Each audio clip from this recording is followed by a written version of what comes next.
पैसा न टाकता उलट बिल्डरकडून सरकारला पैसे मिळतात, बिल्डरकडून सरकारला पैसे मिळतात. त्यामुळं या ठिकाणची ही जी सार्वजनिक झोपडपट्टी आहे ही अशा खंडातली सर्वात मोठी झोपडपट्टी असलेली त्याच्या माहिती आहे. आणि या ठिकाणी राहणारा सगळा समाजाचा माणूस असेल, मराठी माणूस असेल, हिंदी भाषिक असेल, साऊथ इंडियन असेल, कुठल्याही जातीचा धर्माचा माणूस असेल, सगळ्यांच्यासाठी या ठिकाणी न्याय मिळाला पाहिजे. त्यांना लवकरात लवकर कर्तव्य मिळालं पाहिजे अशा पद्धतीची आमची मागणी आहे. अदानी ग्रुपने लवकरात लवकर हे काम पूर्ण करावं. काही लोकांचा विरोध असला तरी विरोध असतो. राजकारणामध्ये विरोध करण्याचा अधिकार सगळ्यांना आहे, पण हे लवकरात लवकर काम झालं पाहिजे. झोपडपट्टीतून बाहेर निघणं आपण निघणं अत्यंत आवश्यक आहे. बिल्डिंगमध्ये जाणं अत्यंत आवश्यक आहे.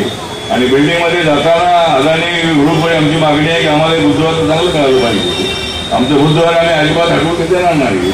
हटवून देणार नाही म्हणजे नवीन देणार असा तर आम्ही हटवू, परंतु लवकरात लवकर हे काम पूर्ण होणं अत्यंत आवश्यक आहे. अशा पद्धतीची आपली मागणी आहे.